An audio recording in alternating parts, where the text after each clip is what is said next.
Welcome back to our channel Info 366. இன்னைக்கு என்ன இன்ஃபர்மேஷனோட நான் உங்களை வந்து சந்திக்கிறேன் அப்படின்னா, அமெரிக்கா ஈரான் இவங்க ரெண்டு பேருக்குள்ள நடக்கிற இந்த போரால இப்போ இந்தியாவை வந்து பகடக்காயா யூஸ் பண்ணிட்டு இருக்காங்க. இந்திய மாலுமிகள் அவங்களுக்கு பாதுகாப்பு அப்படிங்கிறதே கிடையாது. நிறைய பேர் வந்து இறந்து போறாங்க. இது வந்து கண்டினியூவா நடந்துகிட்டு இருக்கு. இப்போ என்ன நடந்துகிட்டு இருக்கு, என்கிட்ட வந்து 1000 ஏவுகணை இருக்கு அப்படின்னு சொல்லி அமெரிக்க அதிபர் ட்ரம்ப் அவர்கள் வந்து ஈரானுக்கு பயங்கரமான ஒரு வார்னிங் எல்லாம் கொடுத்துக்கிட்டு இருக்காரு. இன்னொரு பக்கம் இஸ்ரேலோட பிரதமர் வந்து திரும்பவும் பிரதமரா கண்டினியூ ஆவாரா அப்படிங்கிறதே ஒரு கேள்விக்குறியா இருக்கு. அவருக்கு வந்து பதவி கிடைக்குமா இல்ல அவரை தூக்கி ஜெயில போடுவாங்களா அப்படிங்கிற ஒரு நிலைமை தான் இருக்கு. அந்த அளவுக்கு என்ன நடந்துகிட்டு இருக்கு, இத பத்தி தான் இன்னைக்கு இந்த வீடியோல ரொம்ப டீடைலா பேச போறோம். சோ வீடியோவை ஸ்கிப் பண்ணாம ஃபுல்லா பாருங்க.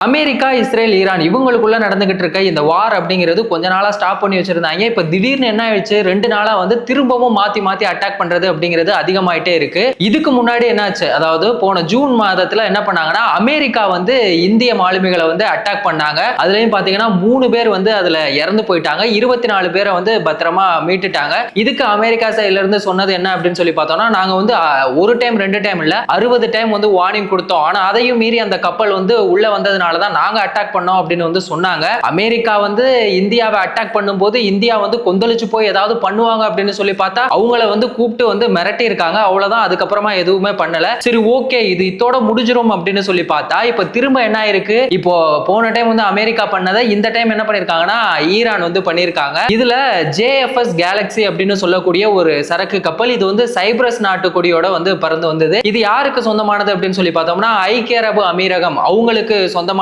ஒரு கப்பல் தான். இதுல நம்மளோட இந்திய மாலுமிகள் வந்து 11 பேர் இருந்திருக்காங்க.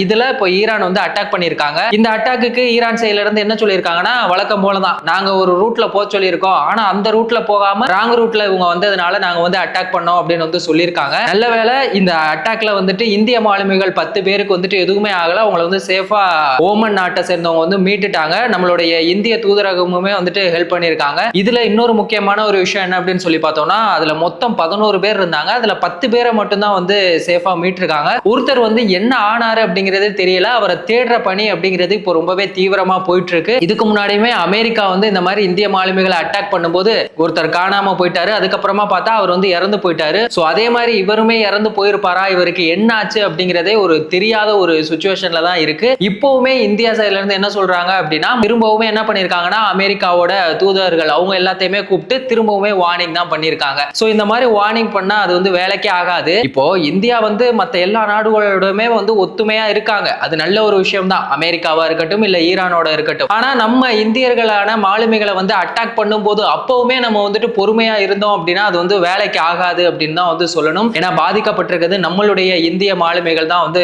பாதிக்கப்பட்டிருக்காங்க. சோ இதுக்காக இந்தியாவுடைய நடவடிக்கை அப்படிங்கிறது வந்து ரொம்ப, அதாவது கூப்பிட்டு வார்ன் பண்ணதோட முடிஞ்சிராம அதோட நடவடிக்கை அப்படிங்கிறது ரொம்ப சீரியஸா இருந்தாதான் அடுத்து நம்மளை தொடர்றதுக்கே அவங்க வந்து யோசிப்பாங்க. அந்த மாதிரியான ஒரு நடவடிக்கையா இருந்தா ரொம்பவே நல்லா இருக்கும் அப்படிங்கிறது தான் வந்து என்னோட கருத்து. சோ இந்த மாதிரியான பிரச்சனைகள் போயிட்டு இருக்க இப்போ அமெரிக்க அதிபர் ட்ரம்ப் அவர்கள் என்ன சொல்லியிருக்காரு அப்படின்னா, 1000 ஏவுகணை எங்க கிட்ட இருக்கு, நாங்க வந்து ரெடியா இருக்கோம், ஈரானை வந்து போட்டு தள்ளிடுவோம், ஈரான் அப்படிங்கிற ஒரு நாடே இல்லாம பண்ணிடுவோம் அப்படிங்கிற அளவுக்கு ரொம்பவே உக்கிரமா பேசியிருக்காரு. சரி ஓகே, இவர் ஏன் இவ்வளவு தூரம் கோவப்படுறாரு அப்படின்னு சொல்லி பார்த்தோம்னா, இப்போ ஈரான்ல வந்து அமெரிக்க அதிபர் ட்ரம்ப் அவர்களை எப்படியாவது காலி பண்ணிடணும் அப்படின்னு சொல்லி பயங்கரமான ஒரு சதி வேலை நடந்துகிட்டு இருக்கு அப்படின்னு சொல்லி ட்ரம்ப் அவர்கள் அவரோட சைடுல இருந்து சொல்றாரு.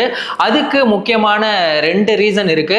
என்ன அப்படின்னு சொல்லி பார்த்தோம்னா, ஈரானோட ராணுவ தளபதி 2020ல காசிம் சுலைமானி அவரை என்ன பண்ணிருக்காங்கன்னா, அமெரிக்காவுடைய அதிபரான ட்ரம்ப் அவர்கள் தான் வந்து ட்ரோன் மூலமா அட்டாக் பண்ணி அவர் வந்து அந்த அட்டாக்ல வந்து இறந்து போனாரு. எதுக்காக அப்படின்னு சொல்லி பார்த்தோம்னா, அமெரிக்காவை அட்டாக் பண்றதுக்கு இவர் என்ன பண்ணிருக்காருன்னா, மற்ற நாடுகளுக்கு பணம் கொடுக்கறதா இருக்கட்டும் இல்ல ஆயுதங்களை வந்து சப்ளை பண்றது, இந்த மாதிரியான விஷயங்களை வந்து பண்ணிருக்காரு. அது மட்டும் இல்லாம அமெரிக்காவுடைய ராணுவ தளங்கள் முக்கியமான இடங்கள் எல்லாத்தையுமே வந்துட்டு டார்கெட் பண்ணி அடிச்சு காலி பண்ணணும் அப்படிங்கிறதுக்கு ஒரு பிரெயினாவே யார் இருந்திருக்காரு அப்படின்னு சொல்லி பார்த்தோம்னா இவர் தான் இருந்திருக்காரு. இன்னொரு பக்கம் இப்போ உங்க எல்லாருக்குமே தெரியும், பிப்ரவரி 28ல வந்துட்டு ஈரானுடைய உச்சபட்ச தலைவரான அயதுல்லா கமேனி அவர் வந்து இறந்து போனாருல. சோ அவருடைய இறுதி சடங்கு கூட இப்போ நல்லபடியா முடிஞ்சிச்சு. சோ அவங்க 2 பேரோட, ஈரானுடைய ராணுவ தளபதி உச்ச தலைவரான கமேனி 2 பேரோட இழப்பு தான் வந்து ஈரானுக்கு ஈரானுக்கு ஒரு மிகப்பெரிய இழப்பு. ஸோ இதனாலதான் ட்ரம்ப் அவர்களை எப்படியாவது காலி பண்ணணும் அப்படின்னு சொல்லிட்டு பயங்கரமான சதி வேலைகள்லாம் வந்து நடந்துகிட்டு இருக்கு. அதுக்கு தான் இப்போ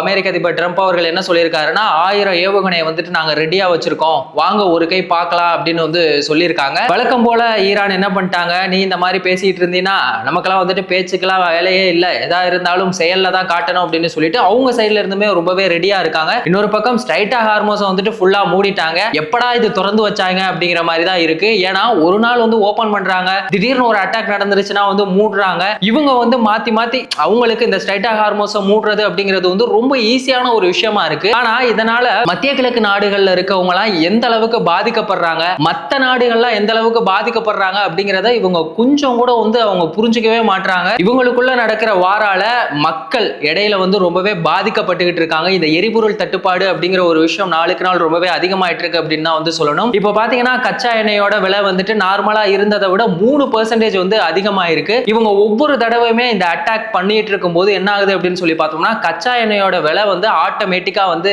அதிகமாயிட்டே இருக்கு. இந்த மாதிரியான விஷயங்கள் வந்துட்டு போயிட்டு இருக்கும் போது இப்போ இஸ்ரேல்ல பாத்தீங்கன்னா இந்த நாடாளுமன்ற தேர்தல் வந்து நடக்க போகுது.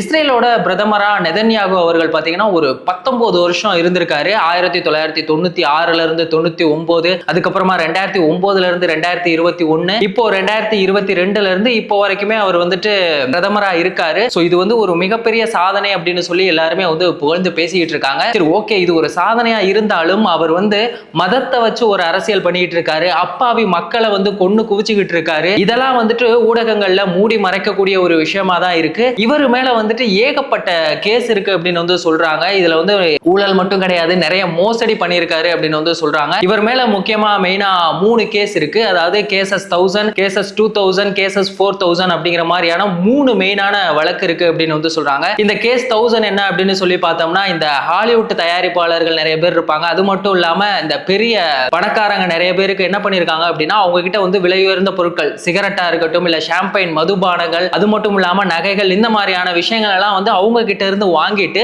அவங்களுக்கு ஃபேவரா இவர் சைட்ல இருந்து என்ன மாதிரியான விஷயங்கள்லாம் வந்து பண்ண முடியுமோ அதெல்லாம் பண்ணியிருக்காரு அப்படின்னு சொல்லி இவர் மேல ஒரு வழக்கு இருக்கு. அதுக்கப்புறமா இந்த கேஸ் 2000 அது என்ன அப்படின்னு சொல்லி பார்த்தோம்னா இவர் என்னதான் வந்து தப்பு பண்ணாலும் அது எல்லாத்தையுமே மறைச்சிட்டு ஊடகங்கள், மீடியா வந்து இவருக்கு பாசிட்டிவா இவருக்கு பாசிட்டிவா தான் எல்லா விஷயங்களையுமே வந்துட்டு டெலிகாஸ்ட் பண்ணணும் அப்படிங்கிற மாதிரியான ஒரு டீலிங்குமே வந்து போட்டிருக்காங்க. இந்த 4000 அது என்ன அப்படின்னு சொல்லி பார்த்தோம்னா இதுலயுமே வந்துட்டு நிறைய பேர்கிட்ட வந்துட்டு லஞ்சம் வாங்கினதாவுமே இவர் மேல வந்துட்டு நிறைய குற்றச்சாட்டுகள் வந்து இருக்கு. குற்றப்பதிவு செஞ்ச ஒரு பிரதமர் அப்படின்னா அது இவர் தான் அப்படிங்கிற ஒரு இன்னொரு ஹிஸ்டரியுமே நம்ம நெதன்யாகு அவர்களுக்கு வந்து இருக்கு. இதை நிறைய ஊடகங்கள்ல மறைச்சிட்டு அவர் வந்து ரொம்ப நல்லவர், வல்லவர் அப்படிங்கிற மாதிரியான விஷயங்களை மட்டும் தான் வந்து என்ன பண்ணிட்டு இருக்காங்க அப்படின்னு சொல்லி பார்த்தோம்னா டெலிகாஸ்ட் பண்ணிட்டு இருக்காங்க. சோ இவர் வந்து திரும்பவும் பிரதமர் ஆயிட்டாரு அப்படின்னா ஓகே. ஆனா இவர் இல்லாம வேற ஒரு ஆட்சி வந்துச்சு அப்படின்னு சொல்லி பார்த்தா இவர் கண்டிப்பா ஜெயிலுக்கு போவாரு. ஏன்னா அந்த அளவுக்கு இவர் வந்து ஊழலும் மோசடியும் பண்ணியிருக்காரு அப்படிங்கிற மாதிரியான விஷயங்கள் தான் வந்து இருக்கு. சோ இஸ்ரேலோட பிரதமர் நெதன்யாகுவை பத்தி நீங்க என்ன நினைக்கிறீங்க? அமெரிக்கா, ஈரான் இவங்க 2 பேருக்குள்ள நடக்கிற